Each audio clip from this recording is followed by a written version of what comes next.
जय हिंद साथियों, स्वागत है आप सभी का अपने YouTube चैनल एमटी एग्जाम में। आज तारीख है 19 अगस्त और मैं हाजिर हूं आप सभी के लिए आज की ताजा तरीन खबरें लेकर। इससे पहले अगर आप नए हैं तो हमारे चैनल को सब्सक्राइब करें। अगर वीडियो अच्छा लगे तो लाइक, कमेंट व शेयर जरूर करें। चलिए शुरू करते हैं आज की क्लास। करंट की पीडीएफ पाने के लिए हमारे एमटी एग्जाम ऑफिशियल टेलीग्राम को ज्वाइन करें और करंट की सटीक रूप से तैयारी करने के लिए वीडियो और पीडीएफ दोनों को देखें। पहला प्रश्न, भारत का पहला मायेम गांव का जैव विविधता एटलस जारी किया गया है, जिसे भारत का पहला ग्राम एटलस कहा गया है। यह गांव किस राज्य में स्थित है? तो ऑप्शन नंबर ए। कहां पर स्थित है? तो ये गोवा में स्थित है। इस प्रकार ये जैव विविधता एटलस है, ये जो मायेम गांव है, ये जैव विविधता एटलस जारी किया गया है यहाँ पर, और भारत का पहला ग्राम एटलस है। ये बहुत इंपॉर्टेंट, हमने एक ही क्वेश्चन में सब कुछ बता दिया है, तो इसलिए इसको आप ध्यान से पढ़िएगा। इसके अलावा हर घर जल प्रमाणन प्राप्त करने वाला पहला राज्य कौन बन गया है? तो गोवा बन गया है। और हर घर आरओ जल वाला पहला गांव भरतौल यूपी का है, जो कि अब भारत का पहला सैनिटरी नैपकिन मुक्त गांव कुंभलांगी केरल है। भारत का पहला mobile honey processing van Sirora Ghaziabad में है। और भारत का पहला कार्बन न्यूट्रल पंचायत पल्लीग्राम, जो कि जम्मू एंड कश्मीर में है। आपको अब हमारे करंट में जो करंट पढ़ाएंगे उसी से रिलेटेड और हाल ही में जो भी करंट आया है, प्रयास यही रहेगा कि आपको उसी से रिलेटेड सटीक पढ़ाया जाए। इसलिए हमारे आप चैनल को सब्सक्राइब जरूर करें। तो इसे गोवा के सीएम प्रमोद सावंत जी द्वारा रिलीज कर दिया गया है। इस प्रकार मायहोम बायोडायवर्सिटी एटलस रिलीज हो चुका है। दूसरा प्रश्न, विश्व मानवतावादी दिवस मनाया गया, तो ये कब मनाया गया है? ऑप्शन नंबर बी, 19 अगस्त को मनाया जा रहा है और इसकी शुरुआत 2008 से हुई है। विश्व मानवतावादी दिवस मनाए जाने का मेन कारण इराक की राजधानी बगदाद में 19 अगस्त 2003 को, कब? 19 अगस्त 2003 को क्या हुआ था? तो यूएन पर हमला किया गया था, जिससे यहाँ के कितने 22 सहकर्मी यहाँ पर मारे गए थे। कहाँ पर? इराक की राजधानी में। तो इसलिए इस दिन को मानवतावादी दिवस के रूप में मनाया जाने लगा। इसकी थीम क्या है? बहुत ही शॉर्ट थीम है, इसलिए ये बहुत ही इंपॉर्टेंट थीम होने वाली है।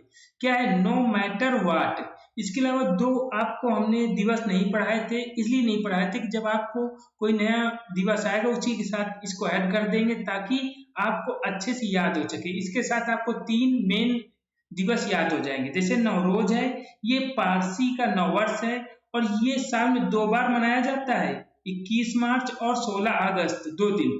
अब विश्व अंगदान दिवस जो कि 13 अगस्त को मनाया जाता है और इसकी थीम है step up to volunteer need more organ donors to fill the lacuna. ठीक है, तो ये इस तरह से इसकी थीम हो गई। काफी बड़ी थीम है, इसलिए खास इंपॉर्टेंट थीम ये नहीं है।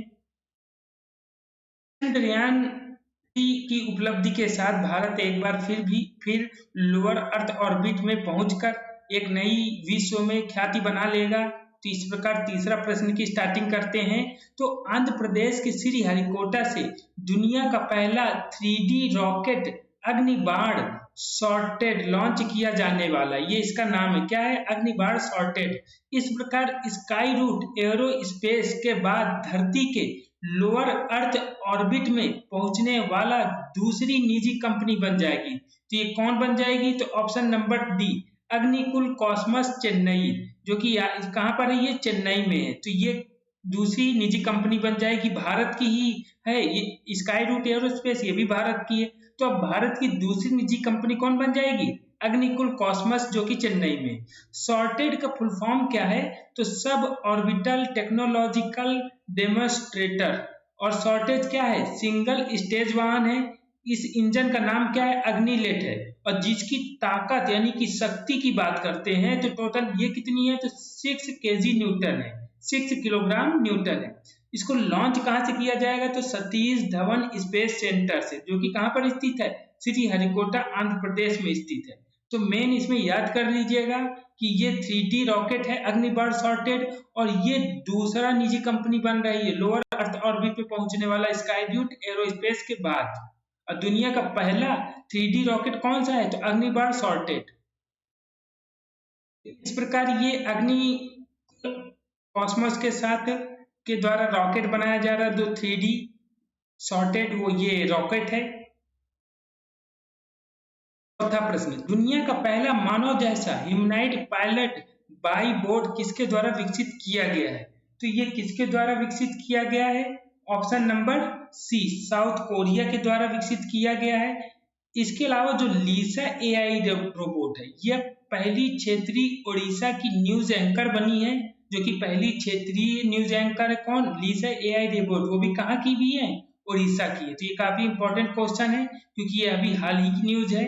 इसके अलावा सुपर कंप्यूटर जो एरावत है, ये किसके द्वारा लॉन्च किया गया, तो सी डैक पुणे द्वारा, बहुत इंपॉर्टेंट क्वेश्चन है। और एआई चैटबॉट जो बर्ड है, ये किसका है, तो ये गूगल का है। आपको इंपॉर्टेंट क्वेश्चन जो आपके एग्जाम में आ सकता है, उसी से रिलेटेड आपको पढ़ाने का प्रयास किया जा रहा है, और वीडियो क्वालिटी भी आपको अच्छी देने की प्रयास है, इसलिए आप हमारे वीडियो को सब्सक्राइब जरूर करें। इस प्रकार क्या होगा, ये पाईबोट नाम का इस तरह से क्या होगा, एक रोबोट होगा जो कि क्या करेगा, ये पायलट के रूप में कार्य करेगा। पांचवा प्रश्न, हाल ही में टाइफून लैंड ने किस देश को प्रभावित किया है, तो किसको प्रभावित किया है, तो ये जापान को प्रभावित किया है। इसके अलावा अभी इसके पहले भी तूफान आए हैं, जैसे चीन और जापान साउथ कोरिया को प्रभावित करने वाला खानून तूफान आया है। और विपर जो है, इसकी उत्पत्ति अरब सागर से हुई इस तूफान की। और मोचा जो तूफान आया है, इसकी उत्पत्ति कहाँ से हुई, तो ये बंगाल की खाड़ी से हुई। ये अभी हाल ही के हैं, इसलिए बहुत ही इंपॉर्टेंट तूफान बन जाते हैं। तो इस प्रकार जो खानून तूफान आया है, इसका नामकरण किसने किया है, तो ये थाईलैंड के द्वारा किया गया है। ध्यान रखिएगा, ये थाईलैंड का क्या है, ये नामकरण की बात की जा रही है, ये याद रखिएगा। इसी तरह से, और इसका अर्थ कानून का क्या होता है, तो कटहल होता है। विपर जो है अरब सागर में जो ये आया था, इसका नामकरण किसने किया है, तो बांग्लादेश ने किया है। किसने किया है, बांग्लादेश ने। इसका अर्थ होता है विपत्ति या आपदा होता है। और बंगाल की खाड़ी में जो आया है मोचा, इसका नामकरण किसने किया है, तो यमन ने किया है। और ये यमन शब्द, मोचा शब्द है, ये लाल सागर का एक क्या है, बंदरगाह का नाम है, क्या, मोचा। तो इस तरह से ये काफी इंपॉर्टेंट भी बन जाता है। इंपॉर्टेंट जो चक्रवात हैं वो हमेशा एग्जाम में पूछे जाते हैं, जिसके में कुछ मैं लेकर आया हूँ, जिसमें से कैरेबियन सागर में जो चक्रवात आते हैं उनका नाम क्या है, तो हरिकेन है। अमेरिका में जो चक्रवात आते हैं उनको क्या कहते हैं, टॉर्नेडो। चीन में जो आते हैं उनको क्या कहते हैं, टाइफून। और ऑस्ट्रेलिया में जो आते हैं उनको क्या कहते हैं, तो उनको विली विली कहते हैं। छठा प्रश्न, दक्षिण एशिया का पहला नाइट स्ट्रीट रेसिंग सर्किट कहाँ स्थापित किया जाएगा, तो ये ऑप्शन नंबर ए, चेन्नई में स्थापित किया जाएगा। और आपको बता दें कि जो हम करंट पढ़ाते हैं, जैसे इसमें कोई शब्द जो इंग्लिश टू इंग्लिश ही होते हैं, तो उनको हमें इंग्लिश में ही लिख देते हैं, जिससे आपको क्या होगा, आसानी रहती है पढ़ने में। जैसे इंग्लिश शब्द है उसको हिंदी में लिखो तो क्या होता है कि चीजें याद करने में, पढ़ने में कभी कभी समझ में नहीं आता है। इसलिए आपको इतने समझदार तो नहीं है कि जो भी इंग्लिश शब्द है उसको इंग्लिश में लिखने में आप अच्छे से समझ जाए, तो इसलिए हम इस तरह से आपको कर देते हैं। तो ये चेन्नई में स्थापित किया जाएगा। इसका जो ट्रैक होगा कितना होगा, 3.5 किलोमीटर का होगा।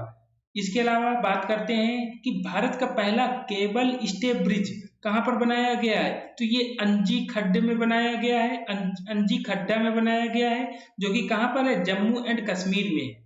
इसके अलावा 100% विद्युतीकृत रेलवे नेटवर्क वाला भारत का पहला राज्य कौन बन गया, तो ये हरियाणा बन गया है। और विश्व का सबसे लंबा रेलवे प्लेटफॉर्म कौन सा है, तो ये हुबली कर्नाटक का है। पहले कौन सा था, तो वो गोरखपुर का था, जो अब की कौन हो गया, हुबली हो गया है। तो इस प्रकार से नाइट स्ट्रीट रेसिंग कार, इस तरह रूट जो है, ये सर्किट है जो बनाया जाएगा। तो ये इस तरह से ये बन रहेगा। सातवां प्रश्न, हाल ही में दिवंगत हुए डॉक्टर वी.एस. अरुणाचलम कौन थे? तो ये कौन थे? तो ये वैज्ञानिक थे। ये डीआरडीओ के पूर्व प्रमुख भी रह चुके हैं और रॉयल एकेडमी ऑफ इंजीनियरिंग जो कि यूके के द्वारा के पहले ये क्या थे, भारतीय फेलो भी रहे हैं और इनको पद्म विभूषण 1990 में दिया गया था। तो ये काफी इंपॉर्टेंट बन जाता है कि अगर अभी हाल ही में कोई भी एग्जाम हो रहा है तो ये पूछा जा सकता है कि इनको वी.एस. अरुणाचलम को कब पद्म विभूषण मिला था। तो कब मिला था? 1990 में मिला था। ये साइंटिस्ट अरुणाचलम जी हैं। आठवां प्रश्न, ग्रामीण क्षेत्रों में डिजिटल सशक्तिकरण के लिए ग्रामीण मित्र योजना किसने प्रारंभ की है? तो किसने प्रारंभ की है? तो ऑप्शन नंबर सी, गोवा ने प्रारंभ की है। सीएम, इसके अलावा कुछ योजनाएं हैं जैसे सीएम देव दर्शन यात्रा, ये कहाँ की है? तो ये गोवा की है। हर घर जल प्रमाणन प्राप्त करने वाला पहला राज्य कौन बना है? तो ये भी गोवा बना है। हेरिटेज फेस्टिवल 2023 और पर्पल फेस्टिवल 2023, ये भी दोनों कहाँ पर हुए हैं? तो ये गोवा में हुए हैं। ग्रामीण मित्र योजना का उद्देश्य क्या है? ये गांव शहर के बीच डिजिटल दूरी को समाप्त करने के लिए गोवा के सीएम प्रमोद सावंत के द्वारा ग्रामीण मित्र योजना को लाया गया है। इस प्रकार प्रमोद सावंत द्वारा सीएम मुख्यमंत्री जो हैं इनके द्वारा ग्रामीण मित्र स्कीम योजना को गोवा में लाया गया है। नौवां प्रश्न, हाल ही में किस राज्य में अबुआ आवास योजना की घोषणा की गई है? तो ये कहां पर की गई है? तो ऑप्शन नंबर डी, झारखंड में की गई है। इस पर जो निवेश होगा टोटल ये कितना किया जाएगा? तो ये 15,000 करोड़ रुपए का इस पर निवेश किया जाएगा। इसके अलावा झारखंड से कुछ रिलेटेड है जिससे नेट जीरो लक्ष्य हासिल करने के लिए विजन डॉक्यूमेंट को जारी किया है। किसने जारी किया है? तो झारखंड द्वारा। श्रावणी मेला कहाँ पर मनाया जाता है? तो ये भी झारखंड में। और अभी ये बहुत इंपॉर्टेंट है, अभी हाल ही की करंट की बात है, तो ये इफ्को नैनो यूरिया तरल उर्वरक संयंत्र कहाँ पर स्थापित किया जाएगा? देवघर में। और इसका उद्घाटन किसने किया है? तो ये अमित शाह जी द्वारा किएगा। ये भी याद रखिएगा, किसके द्वारा? अमित शाह जी के द्वारा। झारखंड में जो अबुआ आवास योजना 2023 है, इसके अनुसार क्या होगा? जो भी जरूरतमंद होंगे उनको क्या मिलेगा? 3 कमरे एक घर में क्या मिलेगा? एक कमरे में 3 कमरे मिलेंगे, जिसके तहत माता पिता, बेटा या बहू या बच्चों सभी के लिए क्या क्या होंगे? अलग अलग कमरों का इंतजाम किया जाएगा अबुआ आवास योजना के तहत। 10वां प्रश्न, भारत ने किसके साथ चिकित्सा उत्पाद विनियमन के क्षेत्र में सहयोग को लेकर समझौता किया है? तो किसके साथ? तो सूरीनाम के साथ किया गया। तो ये इंपॉर्टेंट याद रखिए, चिकित्सा उत्पाद विनियमन के लिए भारत और सूरीनाम के बीच समझौता हुआ है। इसके अलावा कुछ और समझौते की बात कर लेते हैं। तो भारत ने अमेरिका के साथ जो आर्टिमिस के लिए समझौता किया है, जो कि क्या है? एक अंतरिक्ष का क्या मिशन है। इसके अलावा नेपाल के साथ बिजली निर्यात हेतु समझौता हुआ है। कहां पर? नेपाल के लिए। और ऑस्ट्रेलिया ने भी अभी समझौता किया है, जो कि वहां के पीएम आए थे, तो भारत और ऑस्ट्रेलिया के पीएम के साथ समझौता हुआ था। तो ये भी काफी इंपॉर्टेंट बन जाते हैं। प्रवासन गतिशीलता ग्रीन हाइड्रोजन के लिए समझौता हुए, जिसमें से ये ग्रीन हाइड्रोजन काफी इंपॉर्टेंट है कि ग्रीन हाइड्रोजन समझौता किसके साथ हुआ है? तो भारत और ऑस्ट्रेलिया के बीच हुआ है। वीडियो देखने के साथ डिस्क्रिप्शन में जाके आपको टेलीग्राम की लिंक मिलेगी, वहां जाके आप टेलीग्राम को हमारे ज्वाइन करिए, जहां से आपको क्या PDF मिल जाए।